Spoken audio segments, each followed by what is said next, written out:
Good morning to our friends on the West Coast and Central, and happy lunchtime to the East Coasters. I'm Christine Nicholas. I'm here, as always, with Jess Oberto, our Director of Process Engineering, and my good friend, Scott Shue. Hey, Did hey. you notice how I calmed my voice? Because just being in the presence of Scott tends to calm me down, even though I'm kind of hopped up on caffeine right now. Well, thanks for having me. Good to be here. And hi, everybody.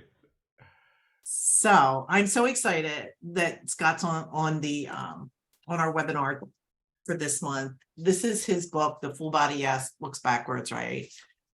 What a great book. And I had the opportunity, I only know about the book, of course, because I met Scott at the Modern Elder Academy in the Baja with his beautiful wife, um, Parna.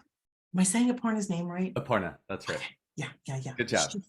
Just a fantastic power company in mindfulness, but also years of experience in the business world, which is exactly that intersection that we need right now. Mindfulness, how do we bring all these different headsets, some of them warring headsets, certainly the out of balance in our organizations. And before we started the webinar, we were talking about, we have these out of balance situations within most organizations now, right? Because it's always been, the power has always been greatly weighted towards the organization. And we saw that changing, right? Which, by the way, this correlates with the unemployment rate, well, lack of better term, but really from the gap that we have between the type of talent that's available and the type of talent that organizations need. So then the pandemic hit and we see that gap, the power shift, employees gaining more power and gaining more power. And my view at this point, and we'll talk a little bit more about Elon, right, is that we're at, okay, I'm the employer, still the economy is ambiguous, but I can get some control. I can feel as though I have some control back by starting to say, I'm going to lay off. I can maybe not take this whole humanistic viewpoint on things and get back to business as usual. And I think at the same time, from my perspective, we need to be patient with organizations too. You cannot take this giant battleship and expect it to get on board with everything that employees need that quickly. Right? So hopefully, I still feel like we're going in the right direction. This week's been unique. We'll see how much traction goes there. But what are your thoughts about that right now, Sure. Scott? And how do you want to start off today? Sure. Well, maybe let's talk about the history of work for a little bit, just to give this some perspective, right? Because, most of us been working for whatever, somewhere between 1 and 40 years, probably. But if you go back to the history of work, it started in the really, really, really old days in the agrarian economy with kings and slaves or landowners and serfs, right? And so our leadership tendencies are rooted in thousands of years of absolute power, absolute power. And so the management style was, I told you to do it, why didn't you do it yet? And there's severe consequences if you didn't. All the way for thousands of years up until like the industrial age. And still, you imagine a, a giant factory and workers are kind of replaceable. But now we're in the information age. And so there's this rocky, like trying to find our footing of what is stabilization. But in the information age, it's so clear that employees are the most valuable resource that a company has. And we've been talking about the war for talent and using this type of language because we know that the companies who get the best employees and keep the best employees over the long term are going to be the most successful. So yeah, there was probably some overcorrection on coddling employees or giving them more than was necessary, and we're finding our balance. But here's the thing: there's some really interesting research by Raj Sisodia and the team that wrote the book Firms of Endearment and later Conscious Capitalism. And what they found was over the long term, companies or organizations who serve all of their stakeholders, not just their shareholders, are actually more profitable.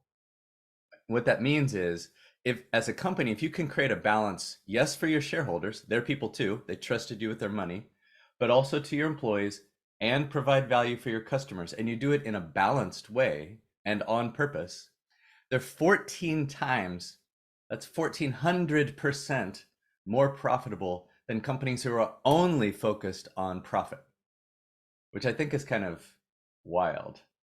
And as a human, this makes sense because think about your primary relationship, whether it's your spouse or one of your kids or your mom or whoever. In your primary relationship, if you said, okay, there's two of us, for me to be happy, I'm going to get 100% of what I want 100% of the time. is yeah, right? Is that the actual recipe for happiness? No, that's the actual recipe for ending that relationship. And So so, if we take organizations and we shrink them down to a one-on-one relationship, yeah, when everybody wins, everybody wins. And so I think this is the balance that we're trying to get to. And it's when I talk about conscious business, this is what I'm talking about, is how do you create that balance in every moment, in every policy, in the way that we hire, in the way that we let go, all of those things lead us to better results in addition to being better people. wow, Scott for president. At least in my world, right, or in our world, Jess, where our whole lives revolve around talent. You know, that's what we do here for many, many years. So it's really an exciting time to be in the people space, in the work people space. But when I've read books that quote the same things that you're talking about, but when you hear it out loud, I really appreciate you bringing it down to that one-on-one relationship. Yeah. So it's cool. Yeah. And you were with LinkedIn for how many years? 9. So the 9 years. first 6, I was most of my career has been in customer facing roles. I was the VP of Global Customer Operations. So essentially customer service, but more than that, it was most of the stuff that is customer facing that wasn't hunting, that wasn't pure sales. And I was there from, my team started at a couple hundred people and grew to over 1,000 over the course of those 6 years. We were in incredible growth mode in LinkedIn. But I'm also a bit of a dual agent in that I've had a meditation or contemplation practice since I was 13. I've been teaching since I was in college. Outside of work, I'm a member of the clergy in my spiritual path. And none of those things I talked about at work, but I was finally able to bring all that, like bring my whole self to work at LinkedIn. And long story short, I started by leading meditation classes at work. I was the executive sponsor of our mindfulness program. We didn't really have one, so we created one. And over the course of a few years, eventually turned that into a full-time gig where I was the head of mindfulness and compassion programs at LinkedIn for the last 3 years that was there. And so it was I pretty, didn't so even know that was a title until I no, met you, by the it way. wasn't. I created the role. There are very few of us out there. So what did you do in that role? And what was the Yeah. effect on the organization? Yeah, it's a good question. So my vision today still and then is to change work from the inside out in 2 ways. So the mission is by mainstreaming mindfulness and operationalizing compassion.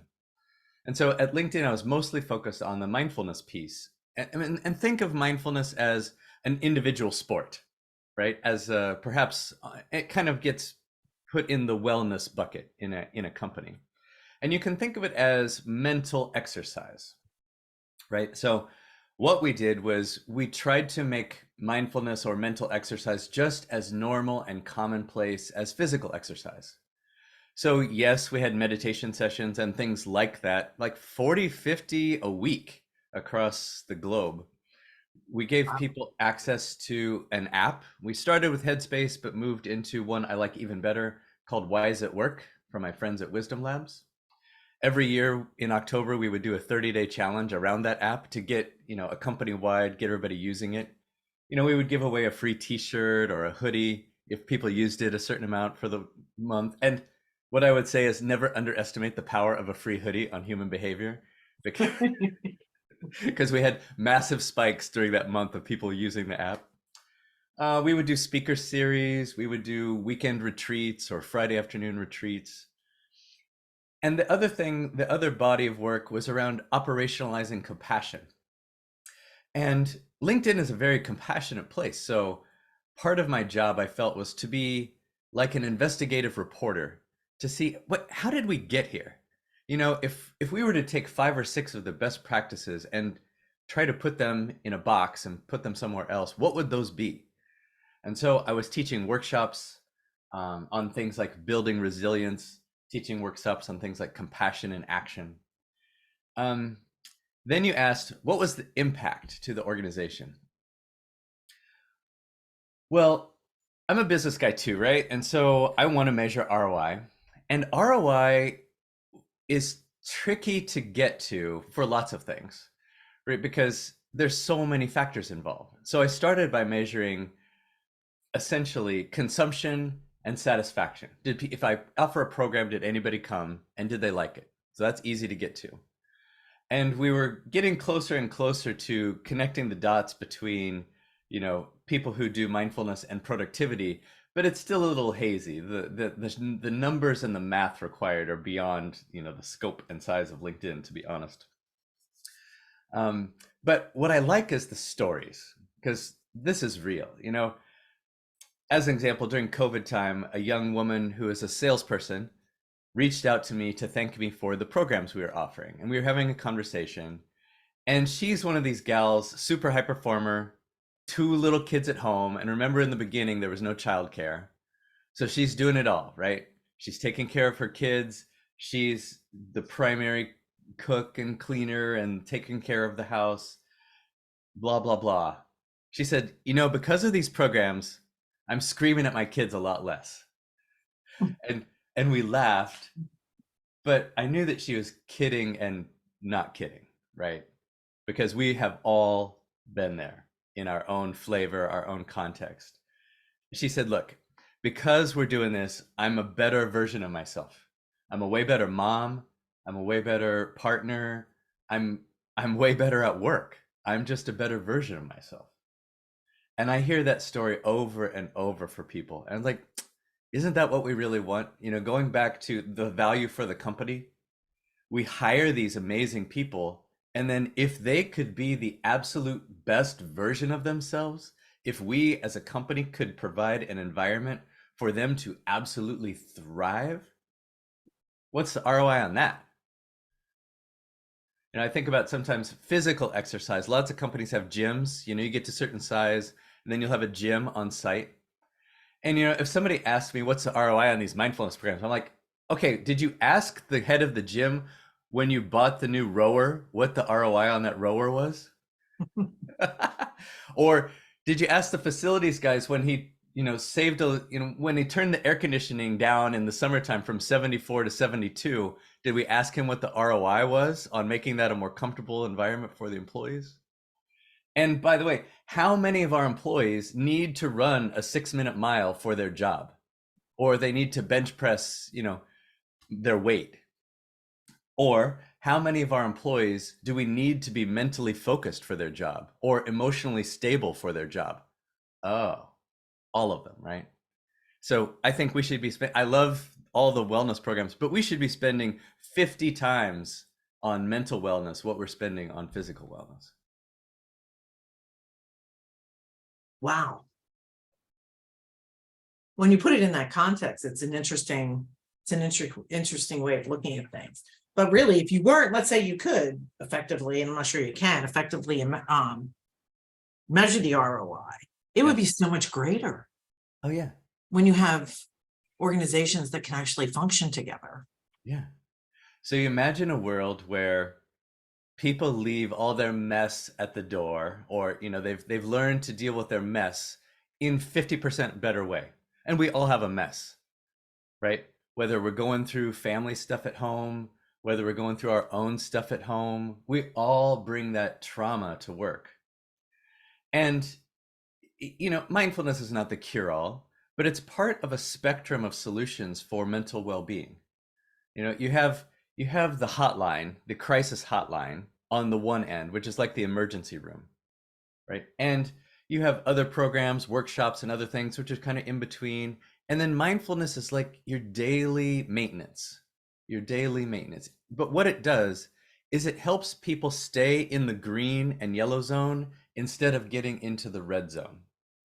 Because for every problem in humanity, once we get into the red zone, we're in real trouble.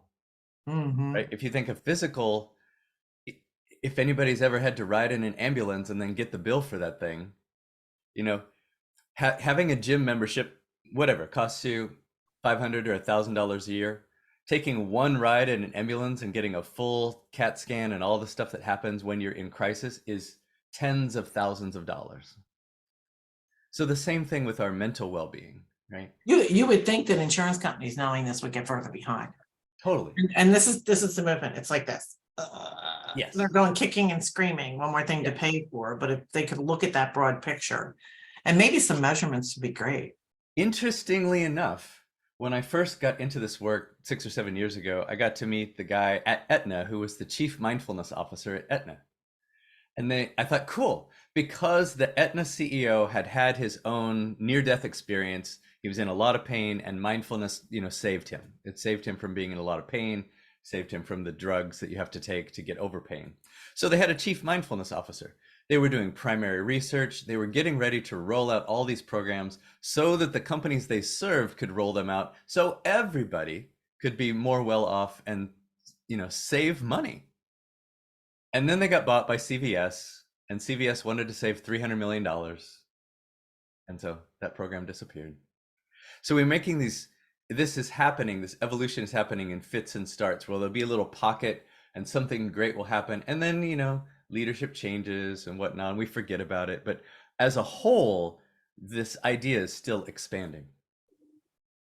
And I hope this helps this audience start to be able to build their case too.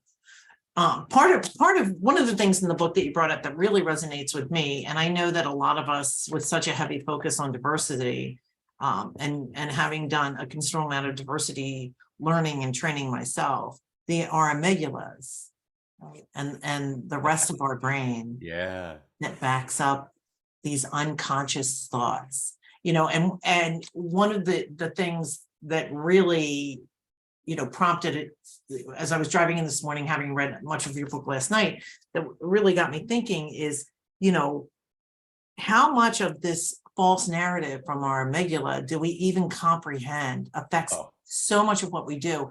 And I think just learning about that has changed my life considerably. Yeah. The more we can introduce that at the C-suite level, so that, you can't understand your bias if you don't understand you have a bias. And That's you can't right. understand you have a bias because it's a bias. So, let's talk a little bit about. Yeah, sure. I think I love if this. I counted it, it's like 6,000 times it comes up in your book. That's an exaggeration, but So I'll give you an example. So this past summer, my family and I got to go to Africa, got to go to Kenya, and we were on safari. And it was like the highlight. We've been planning this trip for over a decade, and we finally got to go. We were denied by 2020, and again in 20, we finally got to go. So we're out on the savannah, essentially, and you see life happen in its rawest form, right? You see animals chasing and eating each other. You see animals fighting for survival, trying to defend against each other.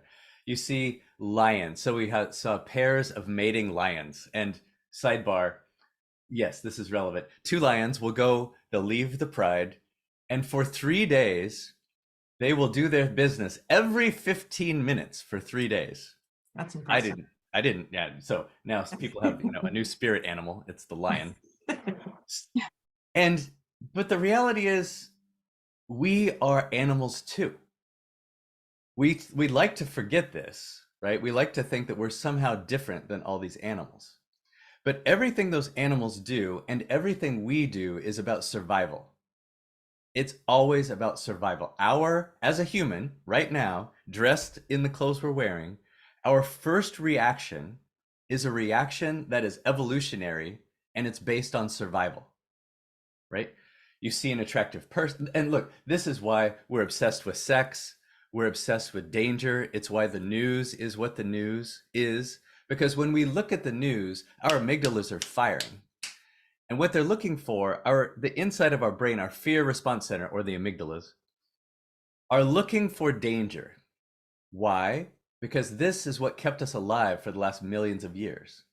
A fine tuning towards danger, right? We did not evolve from the chilled out, happy apes. We evolved from the anxious, freaked out apes that saw everything. And so when we're living in our modern world, this is our world. Sometimes we're just reacting. Everybody's had that experience. You're in traffic and somebody slams on the brakes, and our first reaction is a reaction. And so mindfulness and this general self-awareness practice is trying to move us from this animal response to something more of a conscious response. People have a different word for that. You could think of it as the divine part of us. You could think of it as the human spirit. You could think of it as soul.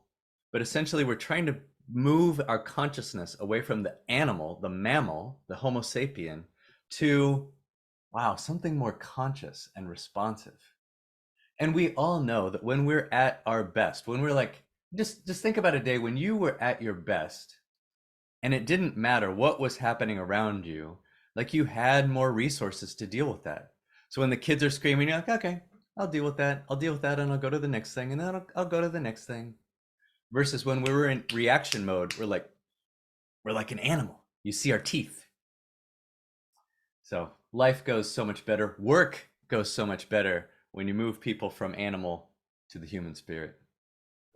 And I think it's so important to understand our chemistry when we're going through these change periods, because the tendency is to judge, Yeah. to make proclamations in our own mind. Oh, he's never going to listen. Yeah. Oh, his intention is not good. Yeah. They just want to get rid of people because they just want to hoard their own money. Yeah. You know, I don't know if it's a blessing or not. I like to think it's a blessing, but I happen to be this like naive observer. I was born this way, where I think that everybody is innately good. Yeah, I think so. And their intentions are almost always towards the good. Most But people. a lot of people. I'm going to say most people. Most people do want to feel good about what they're doing, but the challenge is that they can't get there from here. Right. And then I think the older we get, if we just keep negating this unconscious mind, we wind up becoming more of that mind and convincing ourselves that we're righteous in this. Yeah. And a lot of times by the time you've gotten to the C-suite or any kind of an executive level, that's been bred into you, right? So do you have anything, because I find that it's very, you can't go in and say, look, you need to look at, because I do this with my brother all the time. Every time he says something that I feel is biased and negative, I say amygdala, and it drives him crazy. But he listens to me. I sent him a picture of one of your pages last night. Amygdala, look at amygdala. But he's my brother. It's a joke, but it's working, but it's taking years. You can't walk into your CEO's office and say, you need to change what you're doing because you're looking at this way and your amygdala's in the way. So how do we change work from the inside out? Talk to us about that. How do you do it? Well, for sure, it's a nuanced conversation, and it's a lot easier when it starts from the top, right? So first of all, each one of us could do this, regardless of our situation. We can change our lives and our work from the inside out. We have that authority over our own world. If you're doing it at the organizational level, then the more senior you can get traction, the better, right? At LinkedIn, our CEO, tells his own journey of not being a conscious leader to moving to be a conscious leader, and the amazing power that it had, right? And we were talking about the meteoric growth of LinkedIn. I asked him one time, like, what do you think the value of you changing to be a conscious leader was, right? Because we had just sold the company to Microsoft for $27 billion. And he gets us looking, he's like, it's unknowable. Because I never would have gotten here. We never would have gotten here, if I didn't go through that change. So how do we do it? It's one person at a time. It's one heart at a time.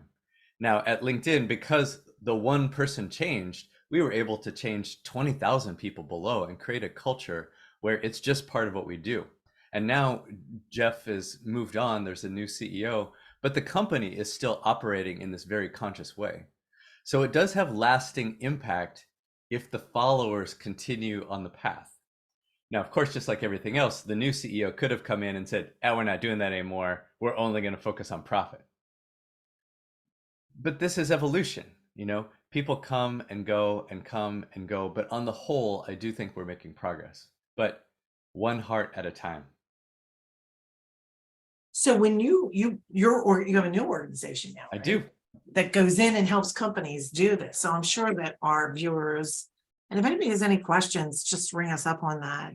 Yeah, throw it in the chat. Tell Yeah, us how do you do the thing you do? sure. Well, I left LinkedIn in September of 21. I wrote the book. And so I started by doing speaking events, and I teach workshops. I teach workshops on things like balancing our ambition with our inner peace, which is a lot of what we're talking about. I do workshops on wellness, things like building resilience. But I wanted something that scales, meaning if I'm not there, how does it continue? Because I have this, I don't know if it's my ego or whatever, but I want to change work from the inside out. And I mean it for 3.5 billion people. And that's not going to happen by me doing speaking gigs. It's going to happen in creating a movement or a scale. So this first thing I built tried to answer the question, okay, if we were to take the 5 or 6 best practices I've ever seen and build the smallest thing possible that would have the biggest impact, what would that look like? And so while mindfulness is an individual sport, compassion is how we work with each other. And what I knew is that for the last 5 or 6 years, I'm building mindfulness programs, but 10% of the organization's interested, if I call it that. So now I'm building this thing for high performing teams, right? To build high performing, close knit teams. In other words, nobody's freaked out by this language, right? Everybody wants a high performing team. And essentially using these 6 best practices, this curated best practices, in a way that's easy and helps these teams, install these practices. So the idea is that if a manager and their team can commit 20 minutes every other week for a quarter, that they can make real change. And the change is all about, for the company, it's about engagement. Are people there? Are they really engaged? But at the employee level, this is about connection. Am I connected to my peers? Am I connected to my manager? Am I connected to the mission of the company? And so in the 20 minutes, you get a 5-minute video of me introducing some topic, but then I make it about the team. We integrate it into what they're doing. So I give them a conversation guide. Okay, Scott introduced this topic. Let's make it real for us. And then third, because I spent all those years in operations and I hate waste, how do we make it live? How do we operationalize the thing we talked about? So we do an operational guide too, to make sure that these practices live. And then the practices themselves are super powerful. They start from the easy and go into like the deep, complex things like, how do you get rid of office politics? And there's one 5-minute model where you can get rid of office politics if everybody does the thing. And so we go all the way from connection to mission and vision, connection to each other, set the kind of the ground rules on how we're going to work together as a team, and then go all the way to eliminating politics because we're all in it together. So what we've seen is that it's super powerful when people do it. It's just getting people to commit, 20 minutes every other week for a quarter. Doesn't sound like much, but it's still hard to get groups to actually do it. Just I think we should try it. Yeah, I'm all in for this. It sounds great. All right. Scott, do know a you guy. find that you get a better response on these types of mindfulness programs if people are working on site together or versus working remotely? Is there any difference there? Well, I think it's, regardless of this, I think it's powerful when people have connection. One of the things we saw in the beginning is if you have a team of 8 people and you all go home for 2 years and that team of 8 people still is working together, then not that much changed, right? If you're still connecting, you still have this relationship. But what's different is you have a team of 8, 4 of them leave and 5 new ones come on, and they've never met each other, which is what we have now. Now it's different, right? Because you're still making these assumptions. It's like, oh, everybody's still connected because the 4 people you're still connected with are, but the 4 or 5 new people, they're not connected or not in the same way for sure. And so the power of what we're doing, we start by building these deeper connections and building in the systems for them to stay connected. And so it's meant to, look, it's for every team, but the sweet spot is for teams that need to like reform. They need to regroup and like come together again. Interesting. We're fully remote now. We weren't fully remote going into COVID, but during COVID, we hired throughout the country. So now we're in a full-blown remote model. Unfortunately for us, we had the infrastructure to support it. We have the dedication to support it. And one of the things that we have been doing are these water cooler events. Nice. And yesterday we had our all hands, and we were saying how we're not getting attendance at the water cooler. And there's nothing worse than going to a water cooler. They're elective, right? So you go to water and you're there and like, is anybody coming? What am I doing here kind of Right. thing. But the team Right. wholeheartedly wanted, I think it was pretty, didn't you think, Jess, that everybody's like, yeah, we want to do this. But some of the things in the chat were, can you give us questions to prompt conversation? So, I mean, I think the yearning Yeah. is there. Right. In the remote world to have this together feeling. And I've got to say, in my experience, one of the biggest pluses of the remote work balance is that a lot of your garbage doesn't make it, right? I'm not sitting next to you, so I can't see you huffing and puffing because your kid didn't do well in school today, or the aggravation that you're going through. Right. And before you get on that Zoom, you have a minute to breathe. It's true. Yeah. Yeah. I find that we often have these really, maybe even especially now, surface level veneer relationships with people, which is ultimately dissatisfying. Because we do our work together, and even if we have a water cooler event, but we all just show up and we just stay at the surface level, then there's still this yearning. And what people want, connection. And the way I think about connection is we are like icebergs, right? We show people just little sliver above the waterline. And if you think about how this works, is like, okay, I meet somebody at a party, right? And we're hanging out by the table of food. And at first they're just getting the little sliver. And maybe we talk about our kids or our jobs or whatever. And that's well-worn territory. But then if you think about the people you're deepest friends with, those are the people you've shown more of the iceberg to. Like maybe you've both experienced time, like people from grade school, they've seen a lot of you, or they've experienced the same trauma. You both are survivors of cancer or, something. There's a deeper connection when we show more of ourselves. And so there's this hesitancy from some people to show more of themselves at work because, hey, it's at work. And so this conundrum, what are we going to do? Are we going to live in this safe veneer world, which is unsatisfying? Or are we going to be brave and vulnerable and share a little bit more and find ways to share a little bit more, and it has a little bit more risk to it, but ultimately creates more satisfying relationships when we do? And it's a contradictive way to work, right? A lot of, questions, a lot of push towards bring your authentic self. Yeah. But a lot of reserve of I'm at work. Yeah. So why would I do that? And when you were talking about those different layers, I right away went to MEA, to third ball. Yeah. Right? Yes. Because go ahead. When I first went to the Modern Elder Academy, I didn't know what to expect. I actually had a client who said to me, Jess, you need to go there, just go there. And when she speaks, I just do what she tells me to do. It's one of those things. Then Lorna. And Lorna had been there on sabbatical, but she hadn't been there for the group.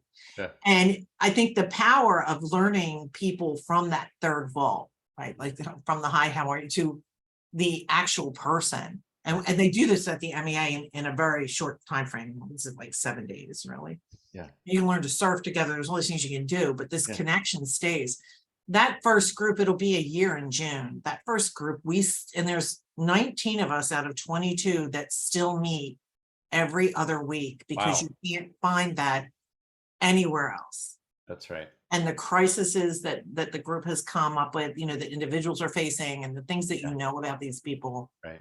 And it's not therapy, it's camaraderie. It's camaraderie. I was just thinking about, when else do we have these types of relationships? You think about people who have been in the military together, and they talk like, these are my brothers. I literally would lay my life on the line for them. It's because you've been in a situation where, you have trust, and it's not about how much money you have or your title or what you look like. It's just, no, you see each other as humans. So one of the practices we do, and this is just here's a freebie, is we call it the 7-minute story. And the idea is that you hold space. So like Christine, if you or I were on the same team and we were going to work together, we would set up a meeting the first time we get together for like a half an hour. And for the first 15 minutes, we would just swap our life story in 7 minutes. And the other person just listens, just holds space to listen. And then maybe when they're done, ask a few questions, and then you change.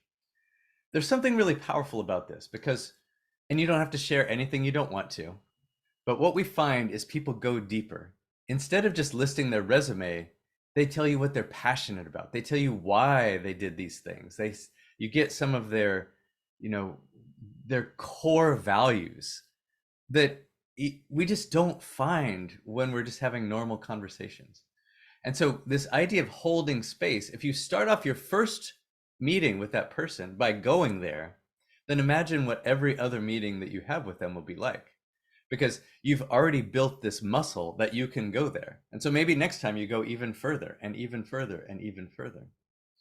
And people say, well, should I really bring my whole self to work? Like, I'm going through this messy whatever.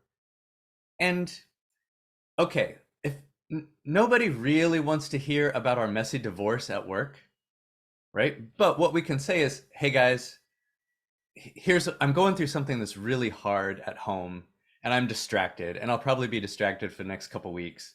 So if that's what's going on, I just want you to know I'm okay and I appreciate your support, right? It's a way of expressing vulnerability without bringing your whole nightmare, to them.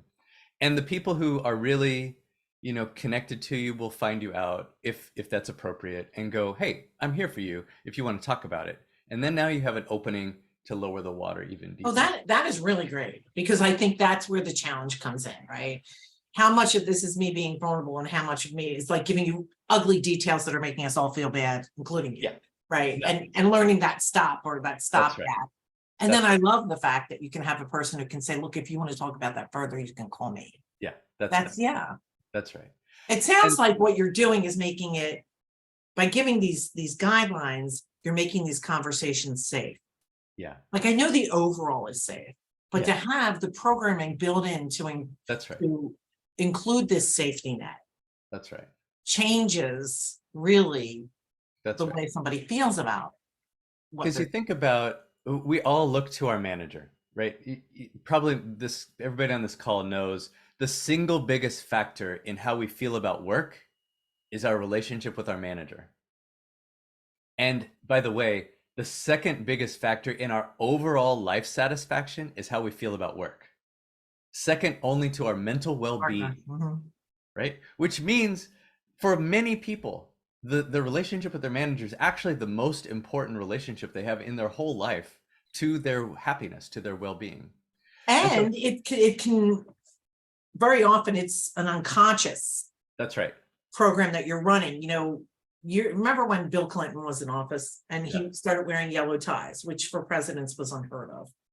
So it was a big deal. And it was before I opened the company, and I was the only woman exec out of 12. And the president of the company, and I was in charge of training for the organization. We had 450 offices around the country. We had 6,000 employees. We did a lot of traveling, that kind of thing.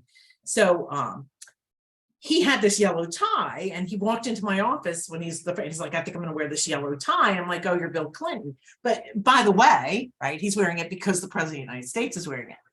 So I was doing work on the speed of the leader because we were training managers at the time. And I said, let's just see what happens with this. And there's 12 execs plus me, the only girl, right? And the president, and then these other 9 people. Within 3 weeks, 4 of them had a yellow tie on. Nice. So, and exactly. when we talk to them later, I'm like, why did you buy? Well, everybody's doing it. I'm like, well, who else do you know wears a yellow tie? They couldn't even state his name. Exactly. And then when I brought his name up, then they were like, oh, and so you could really, we change our hairstyles based on, and the clothes that we wear, and women with arms because of Michelle Obama. I mean, really, we don't understand, because again, it's, it's a unconscious thing, but. This is the power of leadership. Mhm. When we're out in the world, we're changing everything around us, right? It's like a drop in the ocean. If you take a swimming pool and take some dye, it's changing around, it's changing around. So whether we're doing good in the world or we're doing bad practices in the world, whatever those two things mean, we're changing people around us. Yeah, and no matter who you voted for in the last election, there was I call them the Republicans at the gym. Jess has heard this before, right? But I vote for who I like, so I'm not aligned any which way. But there's this group of Republicans at the gym, and every morning they would stand around me at the elliptical and try to get me to give money to the Republican Party. And I would listen to them, have dinner with the Bushes or whatever. And when Trump was running, the Republicans changed their mind. This isn't before the primaries. And I said to him, why are you changing your mind now? Because you're always so dedicated to the party. And these are people that were up there in ages too, right? They're the only people at the gym at 6 o'clock in the morning, or we're definitely all over 50. And they said to me, and I thought that this really spoke eons, he may be a good leader, but he's not of service. And not that made or break him. Please, I'm not taking a political side here, but what I'm saying is, I think a lot of the frustration was, we have had presidents, when you look at the Clintons and you look at the Bush family, and these are people that were raised to be of service, right? But when you take a self-made entrepreneur or someone who's inherited wealth that has not been of service, and their job is to lead the country, right, we learn that service is separate from good service is different. Right. And if we think about the lessons we've learned in the last few years of the Great Migration and the talent changes, people want meaning, right? 9 out of 10 people say that they would work for less money to have more meaning in their life. That's another way of saying service. They want their lives to matter. They want their work to matter. And this exchange, this simple exchange of my time for these dollars is not quite doing it for, the current generation of all of us in the workplace. So there's something really they're not just about thinking that, they're doing it. Yeah. So, this gap of 5.8 million people, right? And over 4 million people that have not returned to the workforce. When you look at what they're doing and why they're not coming back, it's because they've been through this trauma and decided that it's no longer worth it. Right. What was interesting to me, just yesterday, I saw a stat, and I'll circle back about this because I want to double check it, but it's the first time that I've seen a stat that said the bulk of the population now, like over 50% of the population, has polled that they are working for dollars. Right. So now I'm working 2 different jobs, making enough money to replace my old job because my life balance is better, even though I'm working 2 jobs. Right. So that's the first time that I've seen that stat. It'll be interesting to track that down and see how that develops. Right. So some people are treating it like a portfolio, how do I get my happiness? How do I do meaningful work? And maybe what's really meaningful for them is they want to be a poet or a musician or whatever, this thing that doesn't make that much money, or they want to volunteer for hospice, but they still need money. So they drive Uber, or they're a chef or whatever. And maybe they view that job, they compartmentalize this job I do just for money, and here's how I get my mind back. In the white collar world, since a lot of these jobs are consuming, we're trying to get it all in one thing. How can we have this one thing be all of it? But maybe that's not the way to look at it.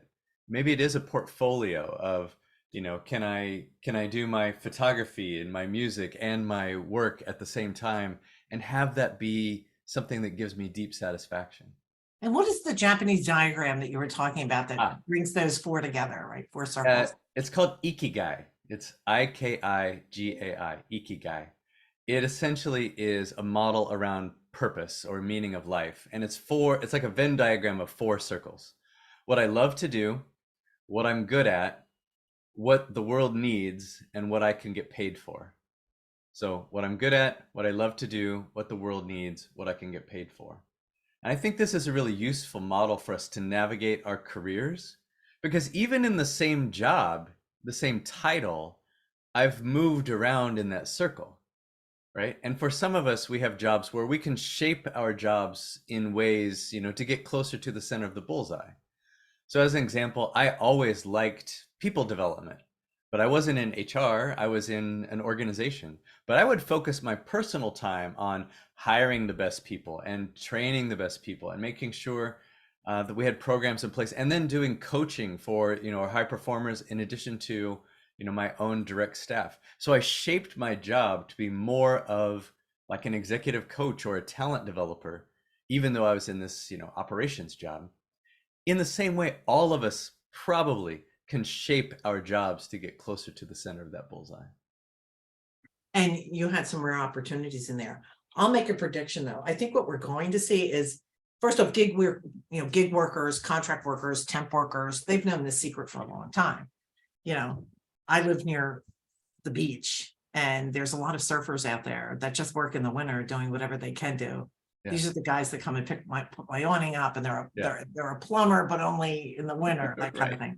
thing. Right. So gig working has led the way for that for a long time. And of course, we're seeing that gig economy keep growing. Yeah. But I think that once you're able to step back from the trauma, take that break, Yeah. look at different positions, and now organizations that will participate in this new movement, which I think they're going to be forced to in many ways, right?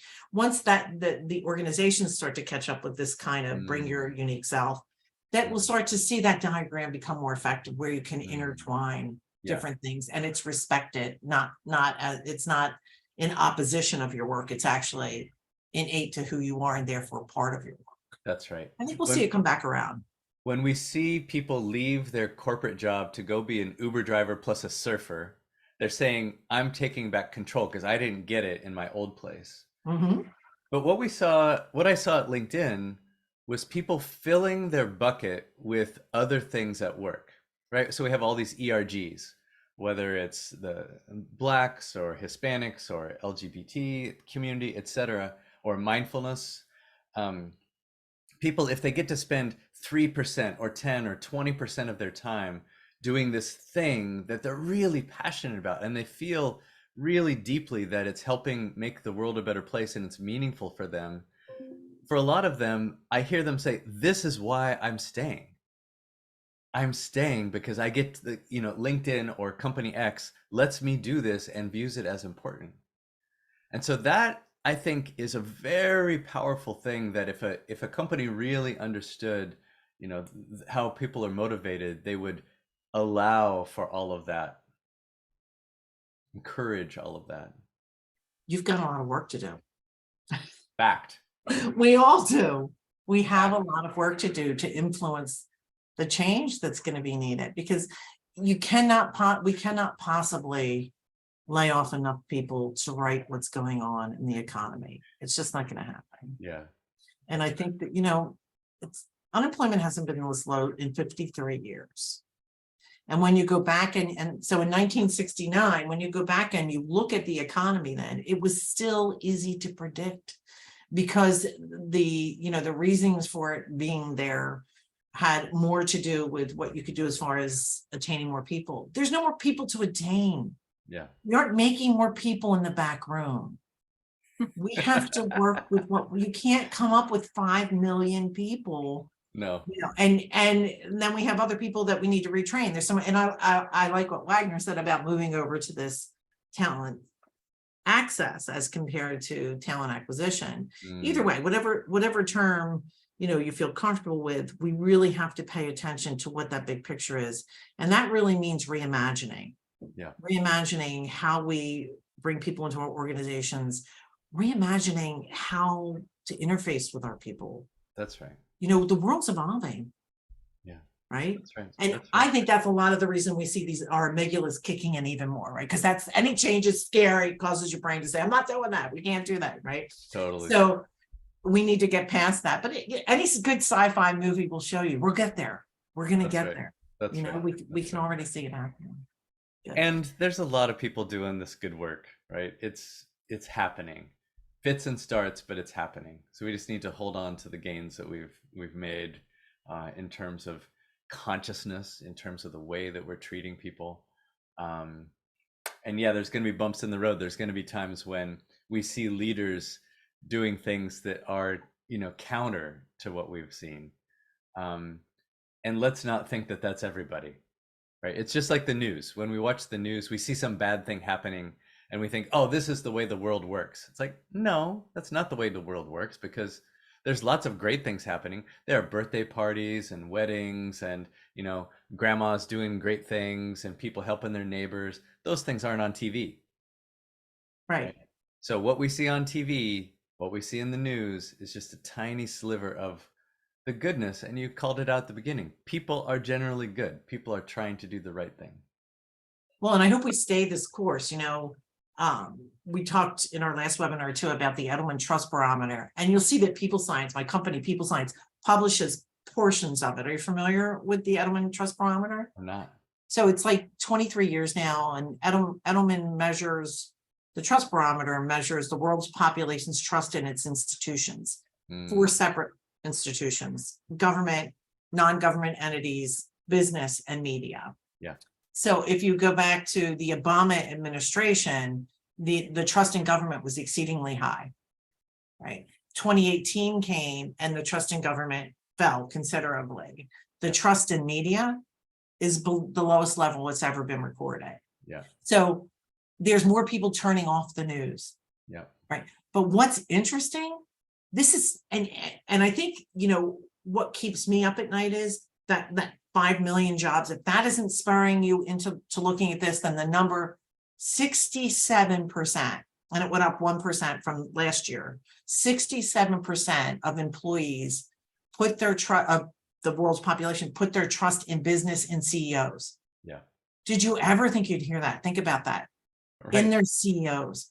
And they expect those CEOs to get behind their causes. Yeah. Whatever those causes are. Yeah. There's an incredible amount of power That's right. right now in the C-suite. That's right. So if we can take advantage of those two things, we can have a tremendous shift. That's right. Maybe not as much of a shift as we saw with the pandemic, but if we can proactively embrace this and really capitalize on where we are, we can move our whole economy in a different direction very quickly.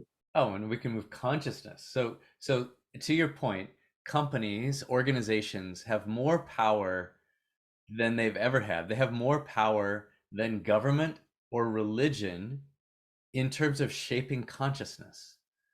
Think about that. More power than government or religion in shaping consciousness. So as an example, if you start at a big company like Microsoft or LinkedIn or Google or whatever, you have to fit into the company culture.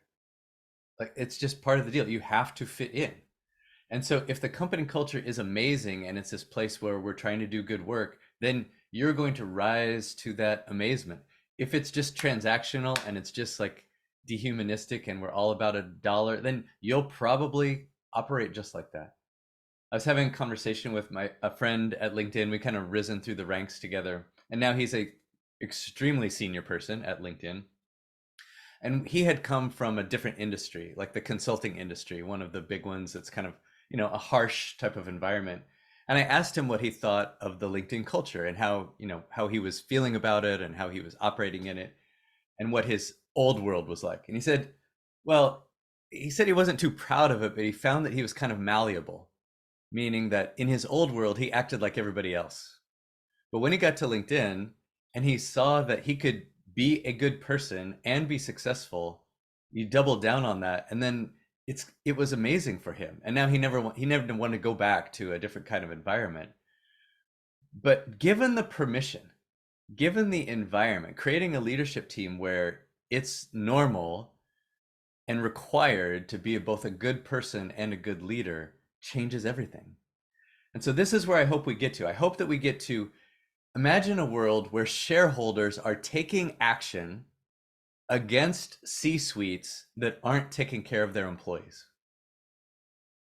That's where I want to get to, where shareholders say, we know that over the long term, if you create a great environment for your employees, we as shareholders will benefit. That's an interesting perspective.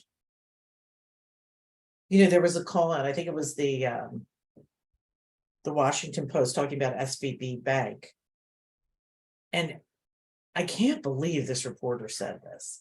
But what he said is, I'm not saying 12 white guys on the board would have done a different job. Did you see this? I did. I can't believe Dude, he uttered that out loud. I can't believe the Post did not come out with some kind of comment Right. about that. And it's kind of buried. I mean, if I was the Times, I think I'd kind of call the Post out, right? And I didn't see that happen. It was interesting. But I think what we need to learn too along the way, and we learn this all the time, right, Jess? We can give you story after story where we sit down and we meet with an organization and we're like, oh my God, I don't want to work here. But I've learned a long time ago that there is a job for every person and a person for every job. So not everybody can work in a LinkedIn environment and be effective. That's right. true. If we have clients that are carrot and stick, or we have large organizations that are much more attuned to consciousness, but have this one-off department and they don't want to lose this fella, and they've done extremely well, the department's done well, but it's a carrot and stick environment. And the only people who do well there are carrot and stick people. And that's okay because, well, for us, it's a challenge, but we find carrot and stick people who can only perform in carrot and stick. So really understanding authentically who you are as an organization. I will take that a step further and say, though, we are evolving. Consciousness is becoming so much more popular. And as workers are changing their mind in the workforce, new workers are already coming in with this stereo built in, right? They're vibrating at a level that's different. They want mental health. They want to feel good where they are. Yeah. So as those numbers grow, but I think we do need to be mindful of the others in the workforce who aren't there yet and understand that That's we're right. all in this together. That's right. Cool. Is Beautiful. that a question we have in there, Jess? They asked Yeah, if we could someone get the asked recording. if they can get a recording of this webinar. So I think we will be sending that out shortly after. We don't always, we don't always share the recordings, but this one we will definitely, because changing the world, right? Absolutely. In fact, anybody on this webinar, Scott's going to send a hoodie to anybody on this webinar. Is that right? No, I made that up. But it would be interesting to hear if you apply any of these things. The book is, by the way, the book does not talk about step for step how to implement this into your work life. This is a quick read. I think I read this, the first 70 pages I read in less than 2 hours. And thank you for being so vulnerable, Scott, because this is the first time that I've met a business exec who really comes from their heart and share that in paper and really talks about being vulnerable, which Thank you. really helped me last Good. night even when I was looking at The- it. So great book. The book, Great The Full read. Body, yes. It's intended to be a fire starter. And then the changing work thing that I'm building is tended to be the how-to. Like, okay, here's how you implement. But happens from inside. What happens. Starts with your own full body yes. That's right. It goes from there. Scott, I love our conversations. I Thank you always so much do. for having me. Thank you for being on. We'll circulate the webinar and maybe we'll do a follow-up. Let's see how that works Cool. out. And we will be in touch to have you help us out here at People Sign. Love it. Thanks very much. Thank you, Scott. Thanks, As guys. always, Jess, thank you. And we'll see everyone soon. Bye. Bye now.